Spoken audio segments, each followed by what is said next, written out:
ایک بات ذرا اور توجہ سے سنیے کہ بزرگوں نے کتابوں میں لکھا ہے کہ 10 حماقتیں ہیں، بندے کو ان حماقتوں سے بچ جانا چاہیے۔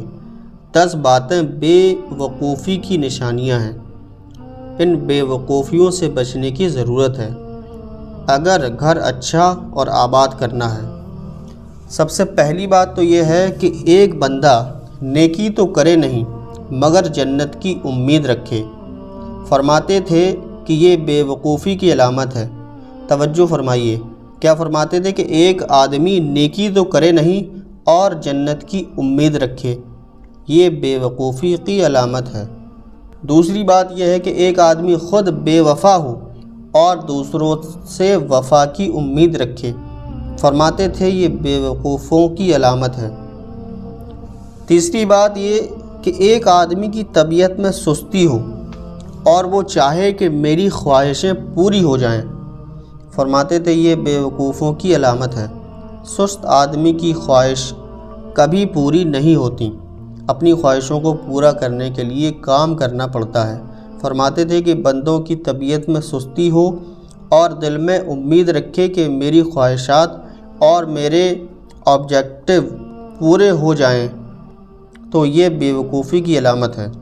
چوتھی بات یہ فرمایا کرتے تھے کہ آدمی اپنے بڑوں کی نافرمانی کرے اور امید رکھے کہ چھوٹے میری فرمانبرداری کریں۔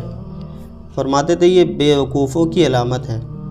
ایسا کیسے ہو سکتا ہے کہ جب ہم اپنے بڑوں کی فرمانبرداری نہ کی تو چھوٹے ہماری فرمانبرداری کیسے کریں گے؟ پانچویں بات فرمایا کرتے تھے کہ بیماری کے اندر بد پرہیزی کرے اور پھر شفا کی امید رکھے، یہ بے وقوفوں کی علامت ہے۔ شوگر کے مریض ہیں، میٹھا کھانے سے بچتے نہیں، پھر کہتے ہیں کہ جی پیچیدگیاں ہوتی جا رہی ہیں، وہ تو ہوں گی ہی صحیح، بچنا پڑے گا، اس لیے بد پرہیزی نہیں کرنی چاہیے۔ تو آدمی بیماری میں بد پرہیزی کرے اور شفا کی امید رکھے، فرماتے تھے یہ بے وقوفی کی علامت ہے۔ چھٹی بات فرماتے تھے کہ جو آدمی اپنی آمد سے زیادہ خرچ کرے اور خوشحالی کی امید رکھے، یہ بے وقوفوں کی علامت ہے۔ اور کئی مرتبہ عورتیں ایسی غلطی کر گزرتی ہیں، جتنی چادر ہو اتنے پاؤں پھیلانے چاہیے۔ اگر خاوند کی ایک حد تک آمدنی ہے تو پھر اپنے خرچوں کو بھی اتنا رکھیں، اگر خرچے زیادہ کر لیں گی تو پھر جھگڑے ہوں گے۔ اس لیے بزرگ فرماتے تھے کہ ایک آدمی تنخواہ سے زیادہ خرچ کرے اور پھر خوشحالی کی امید رکھے تو یہ بے وقوفوں کی علامت ہے۔ ساتویں بات فرمایا کرتے تھے کہ مشکل وقت میں بندہ لوگوں کی مدد نہ کرے اور امید رکھے کہ میری مشکل وقت میں لوگ میری مدد کریں۔ فرماتے تھے یہ بھی بے وقوفوں کی علامت ہے۔ آٹھویں بات یہ فرمایا کرتے تھے کہ کسی دوسرے کو راز بتا کر یہ کہہ دینا کہ آگے نہ بتا دینا، آگے نہ بتانے کی امید رکھنا، یہ بے وقوفوں کی علامت ہے۔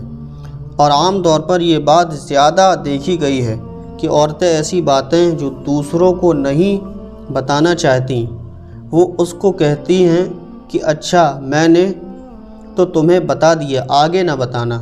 وہ کہتی ہیں کہ بہت اچھا، پھر وہ آگے کسی کو بتاتی ہیں اور کہتی ہیں کہ میں نے تو تمہیں بتا دیا ہے، آگے نہ بتانا۔ اگر نہ بتانے کی امید پر یہ راز اوپن سیکریٹ بن جائے،